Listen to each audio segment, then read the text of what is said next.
ఓం సర్వమంగళ మంగళ శ్రీ సర్వ సాధక శరణ్య త్రయంబకి గౌరి నారాయణ నమస్తుతే. అందరికీ యూట్యూబ్ ఛానల్ ప్రేక్షకులకి అందరికీ నమస్కారాలు.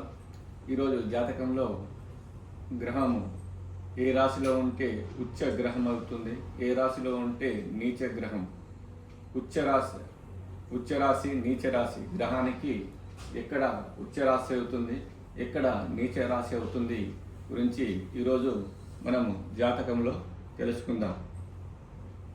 జాతకంలో శుక్రుడు మీనంలో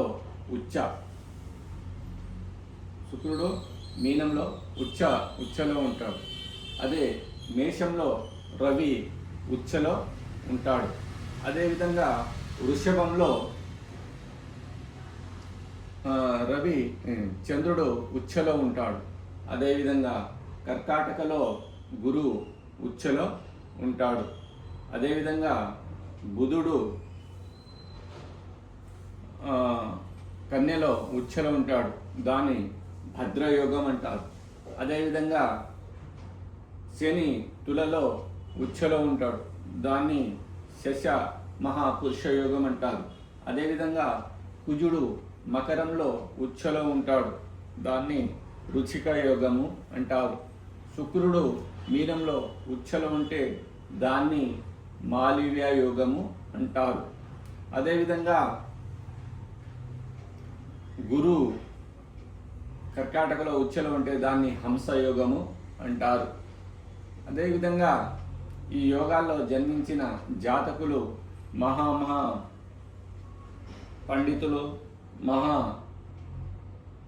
రాజులుగాను మంత్రులుగాను ఉండే దీన్ని ఇవి ఉచ్చ రాశులు గ్రహాలకు. ఉచ్చ అంటే బలవంతుడని అర్థం.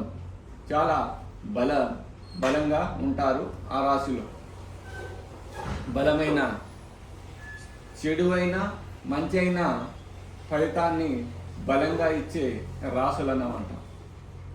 ఏ అయితే ఈ గ్రహాలపైన శుభ దృష్టి ఉంటుందో అప్పుడు చాలా మంచి ఫలితాలను, ఏదైనా చెడు గ్రహం చెడు దృష్టి ఉంటే చాలా భారీగా చెడు ఫలితాలను ఇచ్చే రాశులు ఇది ఉచ్చ రాశి. అదేవిధంగా నీచ రాశులు ఎప్పుడైనా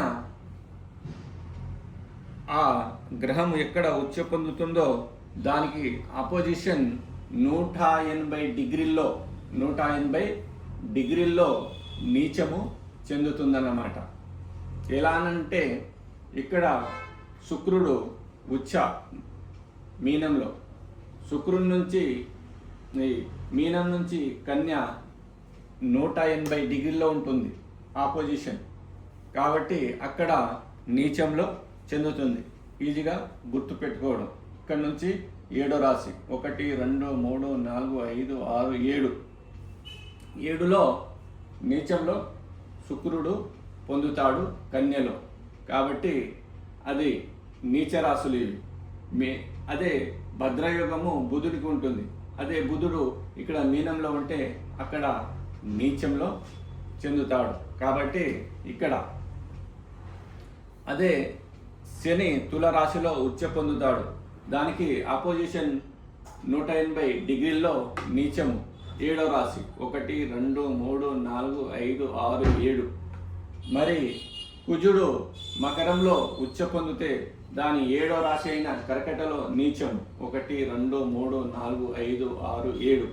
అదే కర్కాటకలో గురు ఉచ్చ పొందితే అదే 7వ రాశిలో 1 2 3 4 5 6 7. 7వ రాశి మకరంలో నీచం పొందుతాడు. ఎక్కడైతే ఒక గ్రహము ఉచ్చలో ఉంటాడో దానికి ఆపోజిషన్ 180 డిగ్రీల్లో మొత్తము ఒక రాశి 360 డిగ్రీలు ఉంటుంది. దానికి 180 డిగ్రీ ఆపోజిషన్ 7వ రాశిలో ఏదైతే గ్రహం ఉచ్చ పొందుతుందో ఆ గ్రహము 180 డిగ్రీల్లో నీచం పొందుతుందన్నమాట. కాబట్టి ఉచ్చ రాశి నీచ రాశి, అదే ఉచ్చరాశిలో ఉన్న ఎంత బలంగా ఉంటుందో నీచం చెందినప్పుడు అంత బలహీనంగా, నీచం అంటే బలహీనత, బలము లేని గ్రహము అని అర్థం అన్నమాట. దాని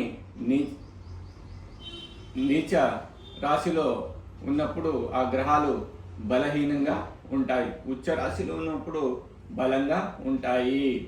ఇక్కడ బలహీనంగా ఉన్నప్పుడు అవి సామాన్య ఫలితాలను ఇస్తాయి, చెడు కానీ మంచి కానీ.